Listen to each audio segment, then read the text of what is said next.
Okay. All right. There's a lot here. There's a lot here. There's a lot here. There's a lot here. I'm gonna keep yelling. I'm gonna see what's still going. It's still going. Are my levels Oh, okay, Andrew? Because this is you're back doing on the great. others. Your Okay, great. levels look like a beauteous perfect. You okay there, bud? You had a I'm getting up at 6:30 or earlier these days with the kids going to school. My mornings are a little bit on the hectic side with drop off because they're currently at two different campuses for the last year of preschool. mm, And so, by the end of the day, I get a little Loopsville. it's been this is one of those things that's going to recur for you throughout their lives, right? As they move up in the school ladder. Uh, in theory, if the schools hold true to their designation as quality schools, and if neither of us ends up in a situation where we need to move, after this preschool, all the schools are within walking distance. And for Ooh. the most part, except for the years where one of them moves up, they're going to the same exact place, right? Well, yeah. Right. So for I the was going to next mean like most of the time you're fine, except then yeah, it's when one of them promotes up to the next school, right? yeah. Well, so far, the next school is an extra 180 yards further down the street. Just really insurmountable distance there. I don't know what you It could is possibly do. it is 1.5 football fields. Truly insurmountable. I can measure it because there's a football field. Hello, everyone. I'm going to start the episode 273 of We Were Gamers, a podcast. Well, this is kind of what it's about, what you've just heard there. It's hard to find time to play games these days, but we'd love to check in with each other because we're often playing different things. And so Michael's here, Hey, everybody. JJ's here, Hello. and this way we can feel like we play as many games as we used to when we didn't have to walk children to school or go to work or you know what I mean? Oh boy. JJ, Yes. I am sorry to report that the carbon scoring visualizer situation did not resolve in time for it to go up this morning. Man, I was bummed because I felt like you were getting real close We at the end we of our phone had call there, and we then had a breakthrough moment towards the end that I think I was close. The original breakthrough did not work out great. I tried without the glow. I tried reducing the number. I tried a lot of things. The time did not go down on any of them. So I'm going to rebuild the project from scratch, yeah. and I wonder if we'll go from there. I wonder if the solution to this is like the less thing. So the way I understand what's happening there, right, is it's essentially creating an image to add to every single frame of the video, Yeah. right? And so the more calculations it has to do each time a frame is rendered, the more work it becomes. Oh yeah. So you want to do the least amount of boxes. I know. That's know, the yeah. key, I think. And so no matter Yep. what, I think, whether you just copy boxes or transform them in whatever way or something, you're probably making it worse. Yeah. And so maybe the answer is like one bar somewhere. I tried to bring in one of those pre-made visualizers through Reactor Core, which is like an add-on for DaVinci Resolve. And it can Michael, hold on. Sorry, I feel like we're ignoring Michael in this discussion. We could teach you this stuff, and you could also know the pain if you want. Yes, I mean, anytime, you guys make it sound so exciting. Michael. It's not that it isn't that hard, truly. And like Andrew's a pretty good teacher. He taught me, and I didn't know anything about this stuff. And it is kind of cool to be able to like edit your own videos. I edited those videos of my car that I put up. I made like a motion tracking blurring of my license plate as I walked around it and stuff. And I finished that. I was like, I'm a cool guy. So it's like, you could learn. It's not that tough. It's just the tough part is the other end where then you have to hit render and it goes for 12 hours. Yeah. I have a stronger processor in a box waiting to go into this computer. when I decide to purchase some RAM and an upgraded NVMe, and someday maybe even a graphics card, although maybe I won't hold out for that. There's two possible answers to this. One is I need to pay DaVinci some money so that I can use my graphics card to help crunch some numbers. It would, I'm going to guess, slash the time dramatically. That's a possibility that I'm considering doing. I think it might be depends on what their worthwhile. pricing structure is, right? If they're going to like charge us yearly, I don't know about that. I believe it is a one-time per edition fee. So like 17 is on 0.3 now, and when they decide to move to 18, you got to pay again. But there's an upgraded cost. Okay. I don't know. I would like to be able to do cool things like that, and I also am thinking about doing a recording, video recording for at least carbon scoring, since we're talking about carbon scoring right here, and the visualizer, because we often throw pictures into the discussion. I don't know if you've been listening to that episode, JJ. I have. It was difficult to follow. Yeah. So I think that maybe if I record video, then I'll at least on my screen know when the pictures should be put up into the graphic, right? Because then I can track it without having to listen to the podcast again. Right. And then superimpose images into the YouTube video, which would not be my screen. That's my initial plan, but I would need some horsepower for doing that too. Yeah. I don't know. Anyway, anything interesting in that carbon scoring since you are listening to it? I don't know. I was enjoying the discussion about licensing and like digital licensing and how that stuff works. And then I came around and you started talking about work that you had done in the past. Andrew, I never realized you worked on like licensing and processing super old commercials and TV shows and movies and stuff into digital. Yeah. It was like maybe 4 months into, so I went into Hollywood. I walked in a door, and someone I knew someone who knew someone who was like, well, we could always use a person to enter data into a computer. So for like 3 months, I was just getting pieces of paper from the people that were upstairs doing this job and putting them into different databases. They had 3 different databases for doing this kind of thing, where licensing info could be on that sheet, director information, actor information, processing information, all sorts of stuff that's kind of very minutia related, so that a person with a job that was using information could look in this database without having to ask anybody in the future. So like, hey, that ad, about a lot of them were motorcycle and car ads. It was like, hey, remember that ad that we did with the Jaguar? Who shot that piece, because I want to go film something like that again. It would be like, oh, the DP was this person. And I imagine it's also too a case of, like this wasn't searchable before because these were made in like the 90s. Yeah, most of them were shot on film. Yeah, shot on film, transferred to Betamax tapes for archiving. Although the film probably still existed in an archive somewhere too, but the edited cuts, and they'd have 4 or 5 edits, because a commercial goes on air in 15s and 60s and 30s and 45s, and different markets have different cuts and all that sort of stuff. And then, like 4 months into that job, I went upstairs into an extremely hot room. And if you know anything about tape, heat, not a great idea. Yeah. Which is part of the reason they wanted to digitize these things and get rid of them. And I would watch them as they were digitizing in a 1-to-1 digitizer. Oh my God, so slow. You had to actually watch all of the video. Yeah, I don't know if you ever seen one of these, but it literally is a 1-to-1 digitizer. You put a DVD on one side and a tape on the other. Oh, yep. And then you like have to press 3 buttons in synchronization, and then you watch it go through on the screen.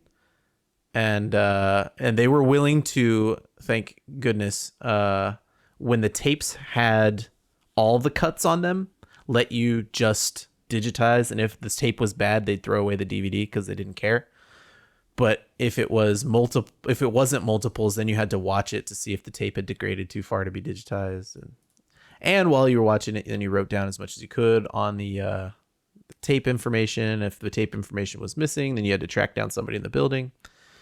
And and then a lot of that stuff ended up getting used for licensing because music, right? Mm-hmm. And if the music wasn't listed, you had to like look up what the song was if you could, if there were lyrics. And like, I just wonder if a lot of it is like, oh yeah, like, do we even have rights to show this to anyone again? Yeah. Right? Like this was filmed for TV in the 80s. Mm-hmm. Digital wasn't a thing then. Yeah. Do we even have like, is it legal for us to put this on the internet? Like, I don't even know, right? Yeah. Yeah. I'm trying to remember what the name of the show was. Gosh, it was a Western show. Oh my God, this is 11 years. No, this is 13 years ago. I'm trying to remember the name of it. There was it was like 40 something episodes of a Western that was up there that I had to watch through also, and do all the licensing stuff. Was the show any good? I don't know. I turned the sound off most of it. I just Reasonable. yeah. As long as it worked for the first couple minutes, I assumed the sound worked the whole time, which was almost always the case. Yeah.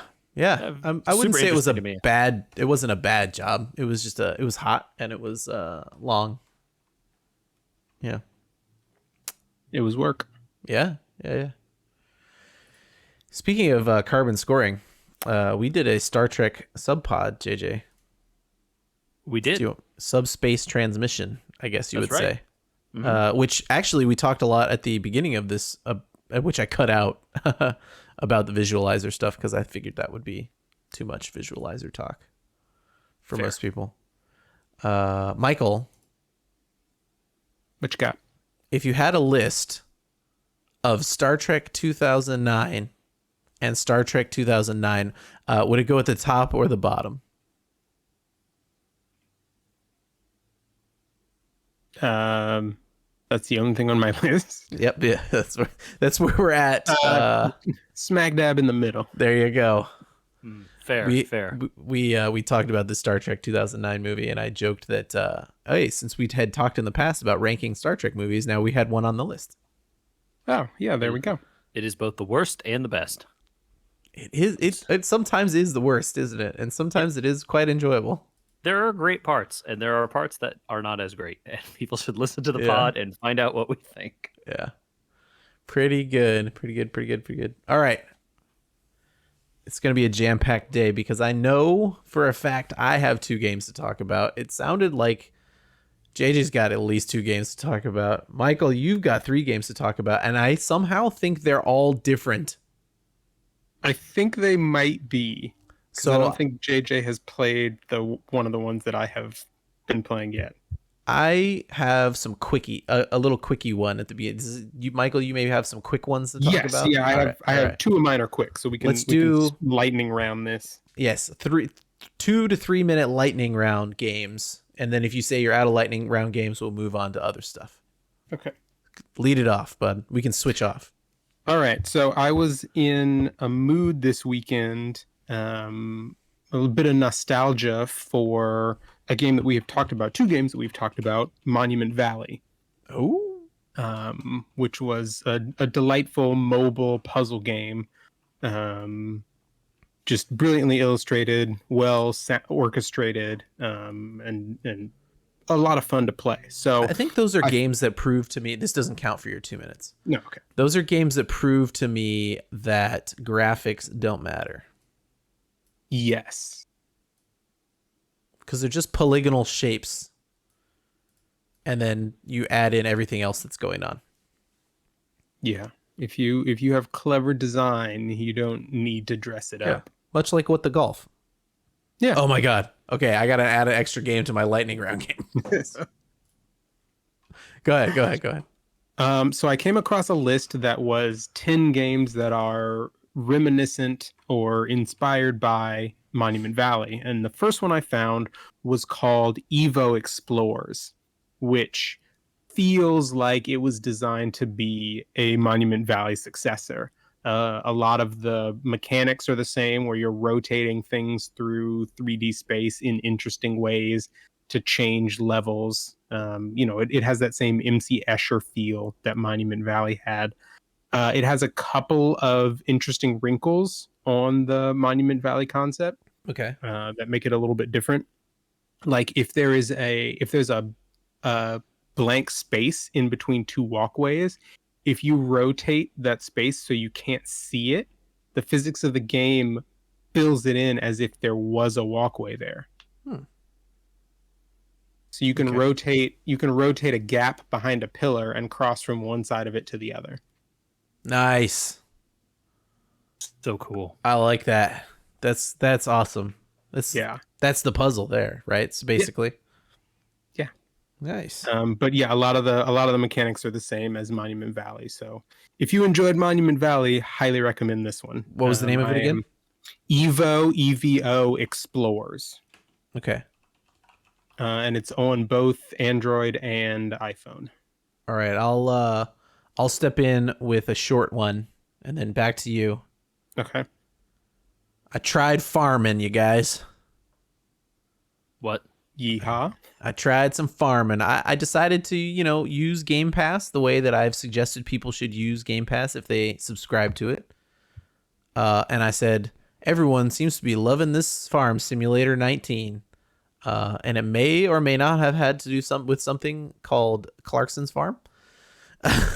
Great show. Very silly. Yes, I found it entirely enjoyable and silly and fun, and I thought I was in a farming mood after that. And then I installed Farm Simulator 2019, which I think during COVID has become quite popular. A lot of those simulator games are quite popular, surprisingly popular, I think. So I ran into the same issue that I have not run into with flight sims. So I've done sims, but usually they're flight sims because I love the idea of, flying a plane and all that sort of stuff without having to fly a plane, which is expensive and hard to do and somewhat dangerous sometimes. And expensive. Really expensive. Yes. Let's say it again. Expensive. We have to say it more times. Expensive. But I ran into the same problem as I run into with Animal Crossing, is like, I'd rather drive a real tractor, which is not an impossible thing to do. Like, I ran around for a few minutes in the regular mode and the tutorial mode, and it was just like, this is just busy work. Like, I don't know what the benefit of this is. Much like Animal Crossing, like, okay, you make the house prettier, you make the farm prettier. Like, if I'm gonna do that in a game, maybe I should do that to my property instead that I own. There's a zen quality, I assume, to those sim games, right? Where like similar to flight sims, actually, like once you get going and you're just cruising, you can just look at the sky and be like, I'm on my way from, Memphis to to Florida, and I'm just flying through the sky. Wow, this is great. Like, I think the flight sim gives you no specific goal unless you set one for yourself, right? Mm-hmm. But the farm one was definitely more along the lines of, you have to plant the crops, then you got to do the thing, then it's like popping up World of Warcraft style missions on the side of your screen, right? And it would always just felt like busy work. It didn't feel like the whole like, oh, I'm gonna go do the flight. I'm just gonna get in the plane. I don't know really how to describe it other than it felt like busy work and less like a flight sim. And so I just there's a reason the stereotype is the kids grow up and move away from the farm. But again, if I had a real farm, at least it would feel like I actually did it, right? I mean, based on that show, it seems like that farm is a lot of work and not necessarily fun and giggles. Yes, exactly. And Farm Simulator did not seem like fun and giggles either. But I did not get kicked in the testes by RAM. So good news on that front. Yeah, you take the good with the bad. Farm Simulator 19, if you're really into Sims, or like The Sims, or maybe like Animal Crossing. Maybe that's your bag. It was not mine. Done. Michael. Back to me then. Yep. So the other one for me was actually the second game on the list of 10 games inspired by Monument Valley. Okay. This one was one called Mekorama, Mekorama. Sounds like you really need Monument Valley 3. I mean, I want news on it, um, but lacking that. This one, though, didn't really remind me as much of Monument Valley as it did Captain Toad's. Oh, So nice. similar to Monument Valley, it's each level is kind of a three-dimensional pillar that you can rotate through space. Sure. But in this one, you are a character that can just walk and climb stairs. That's all you can do in terms of movement.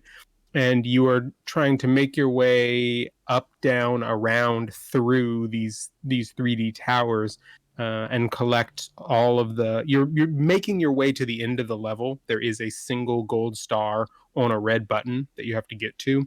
Okay, so And in also each kind level, of Monument Valley. You got to get to the one spot at the end. yeah, but in addition, there are generally some number of other stars in the level that are easier or harder to get to. Sure. And that's definitely very Captain Toad, where it's like, oh, there's Yeah. like 4 stars in each level. You don't have to get them all, but here you go. Yes, exactly. I like the Captain Toad thing where it's like that. I like that part a lot. Speaking of Captain Toad, I don't want to derail the conversation too much, but Michael, have you seen Lego The Builder's Journey? I saw the ad for that today. Yeah, I did see something about that. I haven't gotten to look much into it. So I want to say this came out a few months ago, or maybe more. Yo, it's Captain Toad, but Lego pieces. Okay. It's a exploration puzzle game kind of thing where you are some Lego pieces and you wander around a landscape doing some puzzle stuff on like little dioramas, right? But everything is made out of Legos because Lego. Right. Yeah. I have no idea how much it costs or if it's good because I haven't played it, but I saw it and I saw these pictures and I was like, immediately wishlisted this for when it becomes something I'm interested in later. I feel like that'll have a Minecraft-like life. So how is Mekorama? It's good. It's good. It's it's a good one when you just have like a couple of minutes and you want to play a level or two of something. Okay. They all kind of stand alone. They introduce more and more variation into the levels, so you will come across other robots that have different functions. Robots that can only turn right, robots that can only turn left. Robots you can stand on to ride from place to place. I'm looking at it in the App Store. It's very different in style than Monument Valley. Oh yeah, that's what I mean. It did not really remind me of Monument Valley, except for the part where you can rotate the environment itself. It looks like it was free to play. Yeah, so it's free to play. It has ads, but each ad you can exit out of after 5 seconds. Okay. So it hasn't really been intrusive. You can pay the like $4 if you want to get the full version without ads, but it hasn't really bothered me enough to consider it. Evo Explores is not part of Apple Arcade. Bummer. Oh, that's too bad. I think. I can't quite tell. Michael not having Apple Arcade means it's unlikely to be part of it, right? Well, I currently am still subscribed to Apple Arcade for some reason. I think it's because I'm trying to convince myself I want to play Fantasian. Mm-hmm. I've heard it's good, but also I don't have Apple Arcade, so I'm never going to find out. I think it was it, who's the guy that press reset, Schreier Okay. posted about it the other day, and he said if this wasn't stuck on Apple, it would be very popular. Okay. Believe it. I mean, it's from that studio that has Nobu Uematsu, right? Yes. What's the name of that? Mistwalker? Mm-hmm. Yes. So they're popular, I'm pretty sure. That guy's name is big enough that people know who he is. Nice. Okay. All right. I will take a look at this game also. I think looks cool. That looks cute. It's very cute. They've both been fun so far. So I kudos to whoever, I don't remember off the top of my head, whoever put that list together. All right.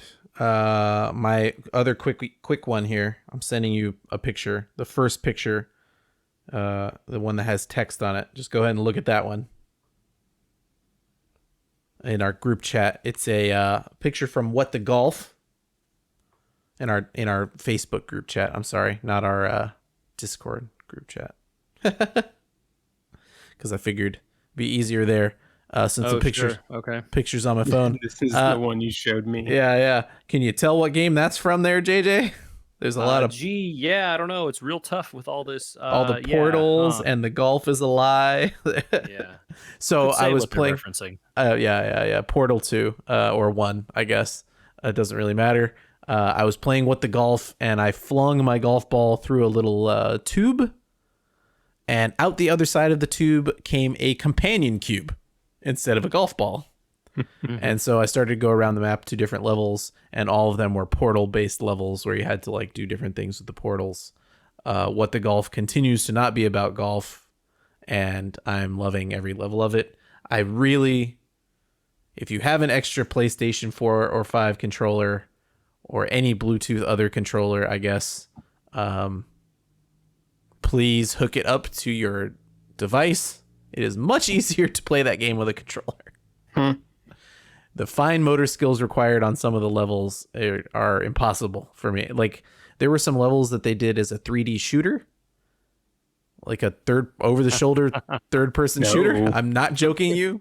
With the same mechanic of you still have to do the paper toss, fling the ball in different directions, right?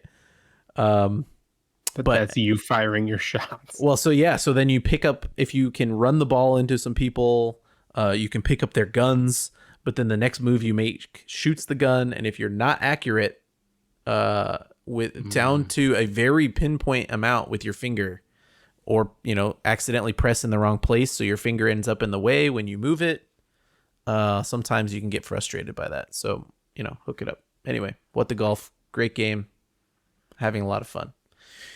JJ, you haven't gotten a lot to talk about in the quick game section, so I think you're leading off the what the heck have we been spending our extra time on? Sure. The extra time I've been spending on is it's me back on my BS again, doing the stuff that I continued to do. And I decided that, it's been a whole month or something. It's been longer than that, but it's been longer. Several months since I played a Yakuza game, so I should get back in there. And I am playing Yakuza 6, The Song of Life, which is the final one that I have not played yet. So, I'm closing out the saga. Me and Kiryu are back on the mean streets of Onomichi, and which is in the Hiroshima area of Japan. Also, of course, in Kamurocho, Tokyo, and punching bad guys doing Yakuza stuff. Okay. So is this back to normal Yakuza style of gameplay, or is it the RPG style? RPG, right? Sure. No, so you got to remember, of course, me, the Yakuza knower, would know, but yes, you would. I should obviously explain to people who are slightly confused at the release order of these games in the West. This game is Yakuza 6. The more recent RPG game is technically Yakuza 7, although it's just called Yakuza Like a Dragon. And so in terms of release order, this was the last one like this. Got it. Oh, okay. In terms of like initial release order in Japan, right? This game came out for the PS4 years ago, right? It has only finally now come out on PC. I think it came out in March, though, actually, so quite a while ago, but here I am. Okay. So, yeah, running around, punching dudes, leveling up, eating food. It uses a lot of similar systems to Yakuza 7. So the eating food and like you have points in different categories and those sorts of things are very similar. But it is not RPG based combat. It's not parties and that sort of stuff. It's just you and a bunch of punching moves. So yeah, pretty interesting. The story in these is like pulp gangster fiction novel stuff, right? It's the oh no, my clan is betraying me. I'll have to fight them to the last man. Or, Right. oh no, my adopted daughter is pregnant and has a kid by some father. I don't know who he is. We have to go make him take responsibility. And then, all these various other things that are all happening at the same time, improbably. Beautiful. So, still great. Still Yakuza, still good. Brought you back in. The stuff that if you didn't like Yakuza before, this one's not changing your mind. Fair. Michael, what do you got? So I went out and downloaded something pretty much the day it came out last week. This is one that I mentioned. I think I mentioned it on stream to sure you JJ. It is called Greek Memories of Azur. Yeah, you did mention this. Yeah, so not to be confused with Azure. But this one it's only 4 words. I can remember it. Yeah. This one is I guess it's technically a Metroidvania, and it feels like a combination of Hollow Knight with Trine, with a little bit of Ori thrown in. It's a lot of different things you're throwing at me right now. Hollow Knight and Maybe Ori a bunch at of games least. I like though. Yeah. Hollow Knight and Ori at least are kind of in the same genre-ish. They're pretty similar genre-wise, right? They have Metroidvania, unlockable power, map exploring kind of things. So Trine, not so much. Trine's like Trine's side-scrolling co-op. Ori Trine and Hollow is Knight like are both 2.5D in the newer ones. But the element that it pulls from Trine is that you start out as a main character who is looking for his lost siblings, and each time you find one of your siblings, they join your party, and you can swap between them to perform different actions. And when you're not directly controlling them, you can have them follow along, and they'll fight on their own. Lost Vikings. Ooh, yes, actually. Mm-hmm. So what I meant by Trine is side-scrolling is Trine's like more linear level development, right? I mean, yes, it is definitely a. That's what I meant by a side-scroller instead of like a Metroid where you can kind of go anywhere. Yes. I guess side-scroller was the wrong word though. Trine has levels and is concerned with going from left to right exclusively. Yes. Lost Vikings is what it sounds like you got there. That's cool. How is it? It's been good so far. It is hard. I think I just have it set on normal difficulty, but so far I've beaten 2 or 3 bosses and have not found a way to increase my life beyond the 4 or 5 hits that you get when you start. So you have the little circles of light as your health bar, a la Ori, and every time you get hit, you lose one of them. And some enemies will drop refills, but not all of them. So it's pretty easy if you're not careful to find yourself very low on health. And while you do have inventory slots, you don't have many of them. I think you start with 3. Is your life shared between the characters? So no, fortunately, each character has their own life bar, and I'm not sure what happens if a character who you are not playing as loses all of their life points. Oh, wait a minute. Can they take damage when you're not in control of them? I think so. Oh no. But I haven't really tested that out because I just got the second character. That's rough, man, because if the AI... Yeah. I wonder if it's one of those things where it's like, yeah, technically they can take damage, but only if you're like making them stand in the way of the laser beams or whatever. Well, but if does the second person just sort of follow your exact path, kind of like the shadows in Celeste? You can sync and unsync them. So if you sync movements, then they jump when you jump, and they grab onto like climbing walls when you grab them. So if you did like a jump, then they'd be a little bit behind you, JJ, and they could get killed by something. But if you unsync them, what happens? If you unsync them, if you're not in a fight, they'll just stand still. As And Oh, you so so you maybe can you just actually- leave them somewhere and then they Yeah, you teleport can- to you later. Yeah, I don't know if there's a way to teleport them to you, but you can just leave them. So I was I going to have say, a what if you feeling just run if them you- to the other side of the map? I have a feeling if you can do that, but yeah, I have a feeling if you leave the map area, it'll pull them with you. So the map, you don't have a room by room map, you have an overworld map, which has different locations on it. And so I'm pretty sure if you leave one location to go to another one, they probably pull the other characters with you. Okay. Hey, that's like a lot of Metroidvania stuff will do something similar, right? Where you change rooms in Soten, or if you change areas in Hollow Knight or Ori similarly, right? You go through a room door, more or less, quote unquote, and then a bunch of stuff resets, monsters respawn or whatever. Yeah. But there are definitely puzzles that I've found so far where it's like one character has to hold this door open and the other one has to run, around through 4 different rooms to find the button that holds the door open from the other side so that the first one can let go of the wheel that wound the door up and come through. Okay. Yeah. Cool. That's cool. So it's been good so far. I will say the art style has like deep Hollow Knight and Ori vibes. it does. It's If you got look at that it, it's like, hand-drawn whoa. style. Mhm. It's It looks very, pretty. very reminiscent of Hollow Knight.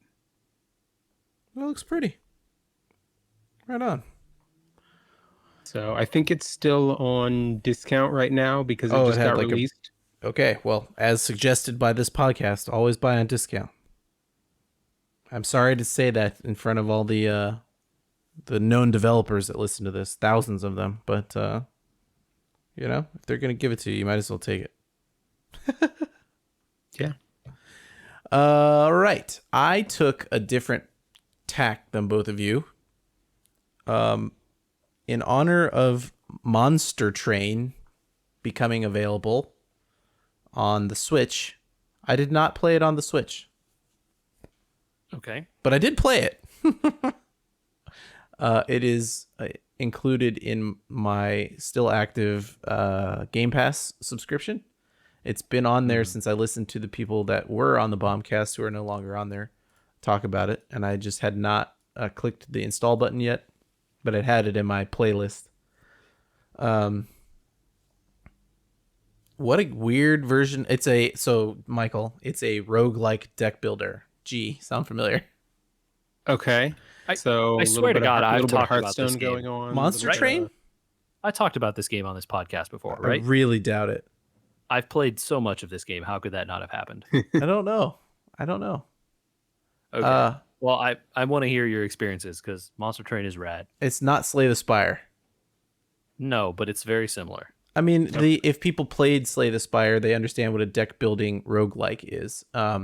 Just like Slay the Spire, there are artifacts. Just like Slay the Spire, there are cards. Just like Slay the Spire, that's about it. You traverse battles. There's Well, a map where yeah, you but can pick directions. the map is not the There- same. The map is not the you same. unlock stuff as runs go on.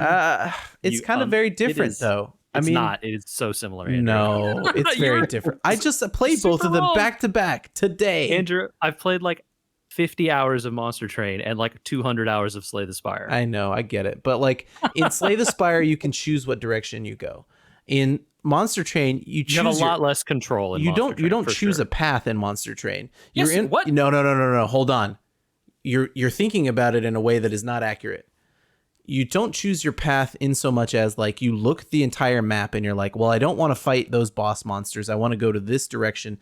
And in Slay the Spire, sure. You don't get choice about enemies. no, you That don't. Stuff is all You determined at have the start. there are 9 circles. I wonder why. Well, Michael doesn't know why. Monster Train, Start at the beginning. Michael, is I can guess. a train of monsters that is headed towards the 9th circle of hell. Okay. And heaven is trying to stop you from getting there. Yes. So Okay. you will fight clergy and angels with your monsters Got it. as in your attempt to get there. Slay the Spire, you can kind of choose what monsters you want to fight. Hard ones, not hard ones. If you want to try and get to pyres, if you want to try and get to merchants, if you want to try and get to this, that, and the other. This one, you are essentially going in a straight line down to the 9th circle. You have 3 boss monsters that are randomized, and they tell you in advance which ones they are. Those are the hardest levels. Every level has a boss. I want to be clear. Knowing those in advance is super important. Yes, because if planning oh purposes. my god, if you pick the spell, oh my god. Unlike Slay Oh the my Spire, God. where you can get a lot of stuff to like make it work. Yep. You cannot do that in Monster Train. If you want to succeed down to that last level, Sometimes you need to be planning at the start. Yep. Or Very you are specific going to builds. be in trouble. So there's just some that are just impossible. So like if you pick the spell people, and then your final boss is Seraph the whatever. There's different versions. Traitor? The traitor, I think. The one that makes your spells consume. Your spells is consume really themselves, hard. and which is like exhausting them in Slay the Spire, and you don't get to play them again. Oops. Okay, yeah, well, okay, a good deck in this game is 15 cards max, and 1, 2, 3, 4, 5, 6, 7-ish of those are going to be monsters. So you only have 8 spells. Right, and now all of a sudden, your deck is out of they're spells, and you one have played use. all your They're monsters. one-time You use. have nothing. Yeah. Mm-hmm. So the combat is the thing that's very different in this game. So But yes, but I want to talk about the map for a second, real quick, JJ, because I refute that you have a map choice. You don't. You have an upgrade choice. yeah, and that's But similar. that's not the map, because there's no battling to get those upgrades. You have to finish your battle, and then you get a choice. Michael, you'll go into the next circle. So you start in the second circle after you beat the first boss, and in the second circle, you can go to the left or the right on a map, but all you're doing in those areas is choosing. If you go to the right, you get a monster upgrade and a new monster. If you go to the left, you get a spell upgrade, and you can remove 2 cards from your deck. And then once you do those 2 things, you go on to the next battle. And the next battle is always the same, no matter what you did. Get an upgrade for. Well, yeah, the battles are always the same at the end, right? Because they told you beforehand who all the bosses. Well, they told you the 3 mains, and then you have 5 other battles in there, right? Right. Yeah. I still think that it is because of those choices. It is important enough to count as making choices. It's not. Oh, like, it is absolutely. Yes, it's not exactly the same as the yeah. map from Slay the Spire. Right. But Slay the Spire's combat, it takes way less time and is way less. Oh my god! than- So in Slay the Spire, Michael, you're just a guy on the left, right? And the enemies are on the right. The metaphor is like a single dude or person adventuring through the dungeon with right? lots of cards to make you good. Now look at the second picture I sent to our group chat there, and you will see what the screen on Monster Train battle looks like. Kind of. Essentially, what you have is a train car with 4 levels, Michael. Right, 4. 4 levels. 3 of the levels you can fight. By the way, on. the train is called the Bone Shaker, which The is sweet. Bone Shaker. Nice. Yeah. And the top level is your pyre, which fires the train. So that is your. Essentially, it's like a TD, like a tower defense. The battles are very reminiscent of a tower defense. Yeah. Yes.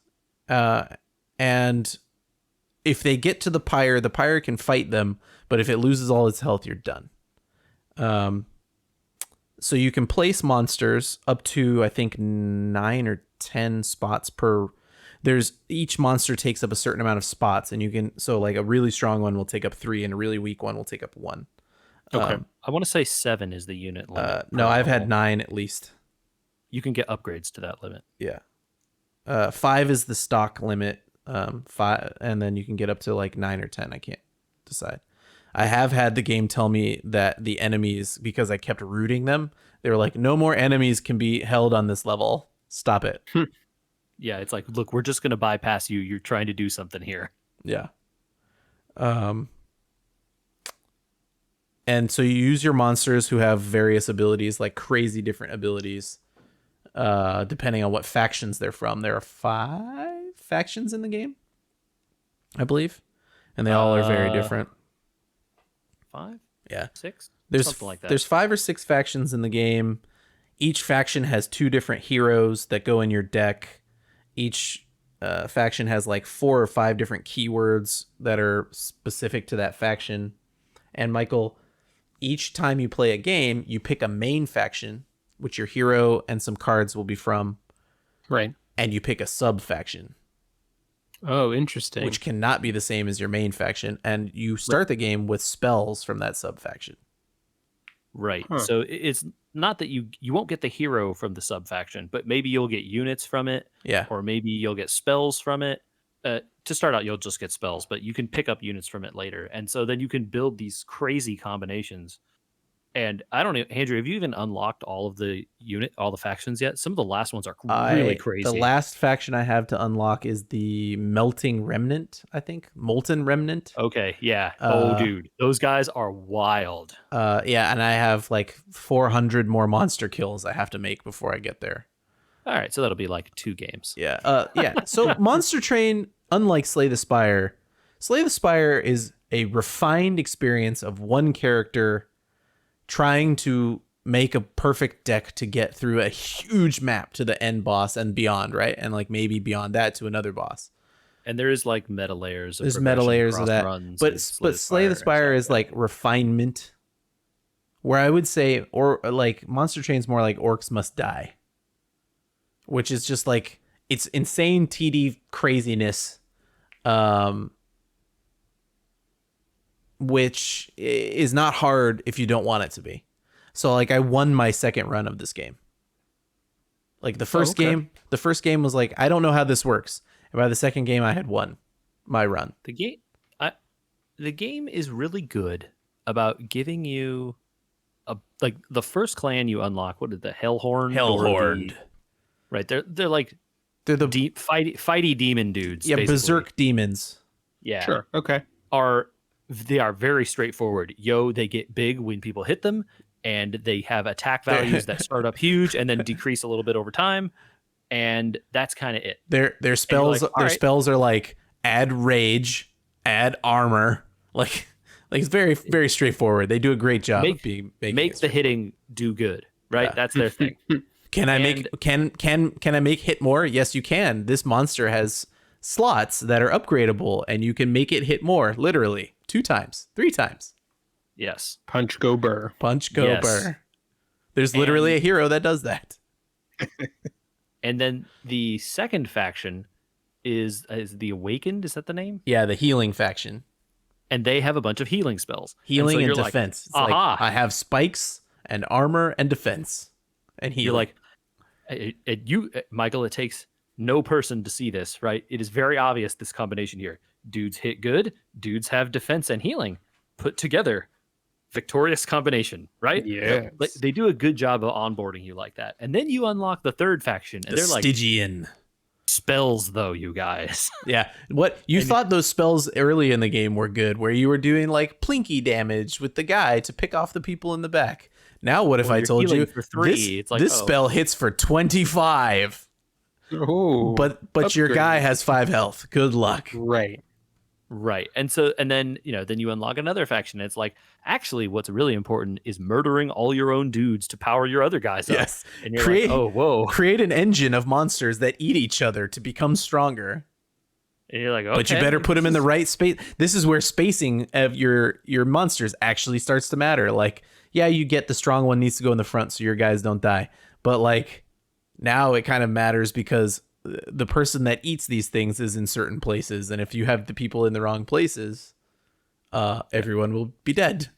You're feeding the monster that doesn't need to be fed and things are bad. Yeah. Or and so the factions just get like progressively more complex. And then it's like, oh, well, what if I put the spell guys with the defense guys? That seems pretty good. Yeah. Or, oh, wait, I'm going to take the punchy guys and have them with the eating guys and like have the punchy guys eat a bunch of monsters. That'll be sweet. And like, all this stuff combines in all these really crazy ways to make the runs really, really different. Most of them on the easiest level can be won once you understand the game and you've played it through it. I mean, the first time through, when I hit the end, the very first time, it was like, oh, that angel has 1,200 health and my guy is going to die and the next guy is going to die. And then by then you kind of like get it, right? Like, and even I have struggled once or twice and abandoned a run where I was like, I just am not getting how to make this the upgraded heroes are very strange. Like when each faction has the second hero, and the second hero is usually very odd, and each hero has 3 different subtypes too. So it's like The Monster Case Train like- versus Slay the Spire comes out once you start to see the log book, is what they call it, because Mhm. you'd have a log book if you were on a train, right? Get it? Sure. Yeah. Once you see the logbook and you're like, there's how many different variations of how many, like I haven't unlocked this versus Slay the Spire for me is just like I log in and I'm like, oh yeah, I still have cards to unlock with the green faction. But it's like the cards are the way, and you just choose the different way you're going to try and go, and you hope that you get the combinations. Whereas Monster Train on the earlier side, on the younger side, can really be brute forced if you know how the game works. And for sure, and so then the other thing is, right, the factions level up individually based Yeah. on how well you do with them. So if you win a run with the Hellhorned and the Awaken, right, your first two factions, You upgrade them quite a bit, and you get a lot they of get good a bunch cards. a bunch of new cards And well, artifacts. and yeah, you unlock new artifacts for them. It is important to note, Andrew, that you say good cards. They are good, but they aren't always strictly better than the ones you had. True. And that's important to say because a lot of the difficulty in that game, I think, comes from, okay, well, I've won with like my favorite combination. I got both of those factions to level 10 and unlocked everything. Yeah. Well, I could just win with them every time now. No, you can't, because you got to start to do your covenant levels, man. Yes, of course. I'm just saying that like the fun to me in that game became like, well, I've never really figured out how to use this faction. And then this other faction that I don't know either. I'm going to pair these two together and figure it out. Yeah. Because someone somewhere has figured that out already, Oh, right? yeah. And so like there must be a way to win with this combination. I just don't know what it is. And Oh, so yeah. I'm just going to go on runs and be like, all right, I think okay, my first choice was completely wrong. I have torpedoed myself right off the bat. Right? I have already 2 great memories of this game. One where I figured out how to make the Sting Mill deck. Oh yeah, dude, there are. And then the I had second one is actually the picture I sent you was my first time understanding the Stygian. I played the second game with him, and I found the card offering Monument, and I gave it extra health, and then every time I cast a spell, I drew a card, and every time I cast a spell, I drew a card, and all that's left in my deck is spells, and that's me in that picture killing the boss with 6 waves remaining. I love it. Right? I love And it, that's dude. kind of like, So good. When you get the engine working, it's GG. so good. yeah, I spell cycled him to death in the, like 2 rounds into the game. There's I was using Stygian the other day actually, and I was playing the other hero, the one that has phasing and shards.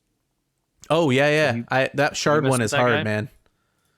So I've done I it, didn't though. win this run, but I got to the last boss, and I was having a similar kind of deck to this where I was cycling spells, except every time that this guy would get hit, he would in revenge deal a bunch of frostbite damage. Oh no. And Did you then have the card where you can move frostbite? I did. Ah, I also had an artifact that said frostbite never goes down, Yeah. and add 2 frostbite every time you add a frostbite. and essentially the way frostbite works was like on their turn it's they a take dot. damage equal to the frostbite value, right? Right. So he would attack me and add frostbite equal to the number of shards, quote unquote, that I had. And shards is basically just the number of times you have cast a spell. Are on his shards floor. static? Do they stay every round, or are they used? They stay. Oh, So like I would cast a bunch of cheap spells, his shard value goes up, and then every time someone hits that guy, they gain frostbite equal to the shard number. And so times 3 because you. it's plus 2, right? Yeah. It's not times 3. Well, it's plus But 2, yeah. which is times 3, because if you have 1 plus 2, so Oh, but it's not 1. I have like 10 shard on this guy. Right, So it's so- 10 plus 2. it's only plus 2 because they're not applied 1 at a time. Okay, got it. Correct. See, so Yeah, some of the interactions like that are hard to get until you play the game a lot, but the only reason I lost was because I have. So eventually, what this game becomes is calculating numbers really precisely to realize, okay, wait, can I do kill I the have boss or not? exactly enough health to get past this round, so that next round I can put a shield on him that prevents all damage, and then I'll be okay for that round. Yep. And then like my other characters can take care of this, and like just like worrying of like, okay, because the other thing, like Slay the Spire, all the enemies' actions are foretold. Oh yeah, that's the other Exactly. different. No, that's a major difference in Slay the It's Spire and Monster extremely Train. important. So in Slay the Spire, you attack first. In Monster Train, you cast all your spells and stuff, and then combat happens, and the attackers, which are not you, so you go second. Oh, Yeah, Right. So if your guy dies from the attackers, and you will know because there's a little, the game pre-calculates marker. some of the damage. It can't pre-calculate other things like if your monster gets revenge plus health, Right. it may not calculate correctly that you'll survive. Or for instance, revenge frostbite, Right. which is why I lost because I thought I had enough to kill him, and he was off by enough number that he was able to get up to the pyre room and kill me. oops. Sadness. Yeah. But so you really have to be planning at some points. It's like, okay, I have this big blocker monster in the front.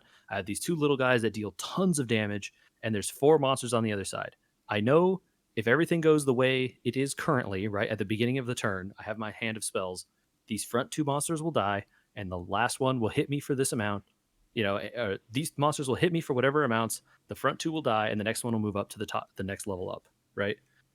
So then you can be strategize, be like, okay, I can use my spell on this 3rd monster because he doesn't have that much health and kill him. And that's all the strategy that it comes in. And then, if you don't kill all the monsters and some of them move up to the next floor, next turn you have to deal with that floor and the new monsters that show up, right? Yeah. I think it's I worried a long time ago that there were too many deck builder roguelikes. But when I thought back on Slay the Spire, I was like, I really like it, but I definitely fell off of it eventually. And the Hearthstone one was okay, and there are others, but I think the Monster Train proves that there's still a lot out there. I think what's the newest one you two were playing? It's not exactly a deck builder, but the track one that's more like a TD. Loop Hero. Loop Hero. That's kind of Sure. kind of Yeah. similar to this with a different layout. Yeah, there's a lot of roguelike elements that are shared there. But I think that variety is the spice of life is the answer here. I don't know. Can I derail us with something that people need to know about Xbox Game Pass for PC? Are you derailing the train? Yeah, that was the joke Michael made earlier today. I was reusing it. Good joke. I did have a problem. I have been encountering a problem that I need to report, to be fair. Sometimes I try to open Monster Train, and this is the first time it's happened in any games. I've played State of Decay, and I played Celeste, and I played Monster Train, and I played a lot of games through Game Pass recently. But sometimes the game will say no license found and not let me play it. That sucks. And I have to restart the computer, and it works. I don't know what that's about. I will tell you the Steam version that I have has never given me a problem like that. True. Yeah, true. But for the cost of actual money, whereas the Well, Game Pass version I think is, not costing you much. 2 months of Game Pass pays for this game, so do your own math, I guess, or buy it on sale or something. It is worth saying there is DLC for this game as well. I have not played it because I paid for the base game and I didn't have reason to go back to it and spend more money, but maybe I will now. Does the Game Pass version have the DLC, Andrew? Do you know? It, I believe, does not. I can open it right now. I don't think it does. Well, it might. I don't know. I don't know what the DLC is, so I don't know. It's called The Last Divinity, I want to say. Okay. The Last there is Divinity. Is it a new faction or something? There's a faction Oh, and a 6th clan has been summoned. And also, I think, new bosses. The Wormkin clan is not selectable in my game, so my guess is this game does not have the DLC through Game Pass. Okay. Yeah, I don't think so. I can Okay. report back later, but if I open the game, it'll make a lot of noise. Don't do that. I don't know that I will care in the long run. We'll see. By the time I unlock everything, I might be ready to move on. Yeah, that don't was know. kind of... I got to the point where I think I have unlocked almost every card for every faction. I don't know I definitely how. haven't gotten even close to the Covenant ranks with everything. So that's the other thing, Michael, that's left to talk. There's a thing that's basically like like Diablo. So basically, like a lot of this stuff. He doesn't know. He didn't play Diablo. Oh, I've Diablo has been around long enough that I have picked up on. so the There's elements, cultural memory. There's elements of Diablo in this where you get, if you start doing this Coventry stuff, which is much like the what do they call that in Diablo? Or in Slay the Spire, it's called Ascension levels. Yes, or what did they call it in Diablo when you like kept moving up in difficulty? They used to call it like increased levels of torment in Torment, Diablo 3. yeah. That's not a But thing that's anymore. not a, So I well, yeah. don't know Anyway, what it's called. Where you did the where you did the dungeon, but you could select the higher levels of each dungeon. Anyway, you get better cards, right? Which is like getting armor in Diablo, and then Coventry level it's just like a multiplier. It just makes everything do more damage and be harder. It's not the only thing it does, though. It also starts changing the cards you get at the start. Ah, Like adding cards that are just like not garbage bad, but just actual garbage cards. Like you draw them and they just deal damage to you and do nothing. Yeah. I've only gotten to like Covenant level 4 or something. yeah. I think. I tried And- Covenant level 1 with an unleveled faction, And to try it got out. destroyed. I was like, I got wrecked. You have to don't unlock. do that. You have to unlock cards before you can do that. Yeah, Covenant level. Yeah. But it is it's a way to like keep grinding and get more stuff. You also unlock gold versions of the cards, Yeah.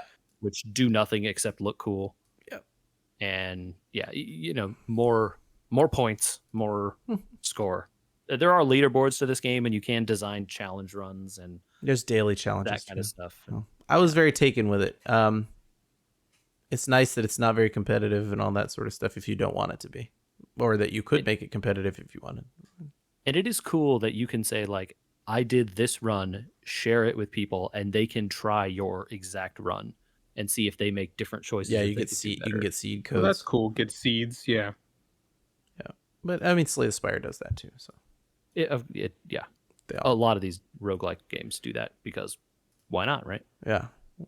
We talked about Diablo. JJ, I don't know if you have enough I don't time to talk know. Diablo this time, or we should talk it next time. No, we can talk about it. There's not a lot to say other than, hey, y'all play Diablo 2. This is some Diablo 2. Yeah. The open beta was this past weekend. He's talking about Diablo 2 Resurrected, I guess. Yes. Thank Okay. you. I did not say that up front. That's fine. But should I go out of my way to start playing Diablo 2 again with Diablo 4 coming? I mean, should you go out of your way to play a good version of Diablo 2 if you want to play Diablo 2? Yes. Okay. If you don't, I wouldn't really hold my breath on Diablo 4 coming real soon, though. I'm just saying. I think the senior game designer left. Which is not good. Left or was removed? Who can say? Isn't that the company?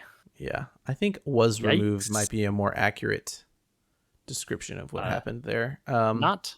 Not said. The company made no comment, which is I don't know that not we have It's a much to comment. Statement on its own. Yeah, I don't know that we have much to comment on in the ongoing saga that is Blizzard's comeuppance, I guess. But apparently they've been ignoring a lot of problems for a long time and are now dealing with it, and Activision is drooling over their takeover of Blizzard. Is that a fair assessment of what's going on over there? seems like it. Yeah. Don't be bad word people. Don't do that. It's really not that hard, I would think. But Yeah, you would think. apparently not. Okay, sorry. D2. Upgraded or just the same? It is. The visuals are much nicer. But the gameplay is is- exact. It's pretty similar. No there is quality of there is life. controller support. Okay, You can play with the controller. sure. Why not? It works. Okay. I would say it feels pretty good for using the skills and stuff because then you get to use multiple skills at once, which you can't do on the mouse and keyboard interface. Oh, But the inventory management and clicking on stuff makes to you pick it want up to with the tear your controller eyeballs out. is Oh, no. real bad. Yeah, real bad. A lot of fiddly. I mean, Diablo 3, for all of its problems, solved some things that are really bad about Diablo 2, which is the fiddly inventory management, which is also a problem in Diablo 3, is a much bigger problem in Diablo 2. Yeah. It's only the first 2 acts, so you can't really get all the crazy levels and find all those super crazy items, but it seems like they're doing a good thing, and the game seems mostly good. I know there are some people that are upset about various portions of it because they took away offline play on LAN and stuff like that, which Oh, it's great. The same Blizzard. thing they did to Warcraft. What a shocker. Yeah, I was like, y'all weren't paying attention last time. Did Yeah. this surprise you? So I don't know. That also because it's now an online game all the time, it's very unlikely to be moddable, which the original game is. Right. Good However, a lot point. of those mods are used for cheating. Oh, gee. So there are legitimate mods to that game that are really cool. Uh-huh. But obviously, Blizzard isn't so into you modding their super old game. So, I none of that should be surprising. If you like original D2 and you just want to run around and chop some stuff up, this game's pretty fun. Nice. That's all I got to say about it. Okay. Cool. Well, all we have to say is I hope everyone had a great weekend and is in line for a great week. The end of summer is approaching rapidly with school having started, and I think weather may be hot for a while still. But hopefully people are getting back into a rhythm and having a good time. Until next time, where would you find us? You can find us on podcast at We Were Gamers if you want to send us an email. You can also find us on the internet at We Were Gamers on Facebook, internet, social media platforms, those kinds of places. We are, We Were Gamers on your favorite podcasting app of choice. We're also on YouTube. You search for We Were Gamers, all one word, please. Find us there. You can find all of the wonderful videos, including the most recent carbon scoring, which I have quite enjoyed thus far. And the most recent subspace transmission, which was a pleasure to record. So That'll be out on Friday after this one. So I'm looking forward to that one. Get excited to hear about lens flare. Nope. Don't get excited for that. Get excited for how I blew JJ's mind. It's true. About how J.J. Abrams' Star Trek is not actually J.J. Abrams. There was a mind-blowing moment. It's at the end. You got to listen to the whole thing. It's true. And to remind everyone else besides that, you are not alone will be in our future. Yay. That was a trepidatious but excited. We will get back in the robot whether we wanted to or not. You have to get back in the robot. There's no question.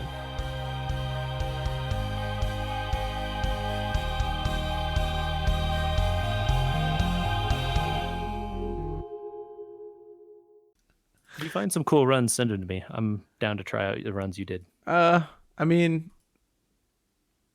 the hardest one the ones I always do the trials. We didn't talk about the trials, but I almost always do the trials.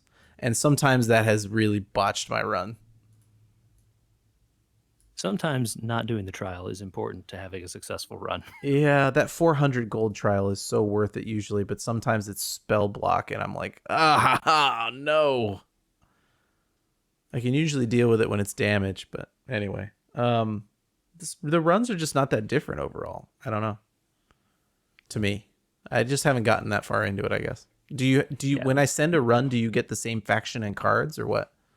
I believe it's like, hey, take this challenge, use these same things. Yeah. Oh, okay. Got it. So, all right, I'm going to bounce. Later, Bye. guys.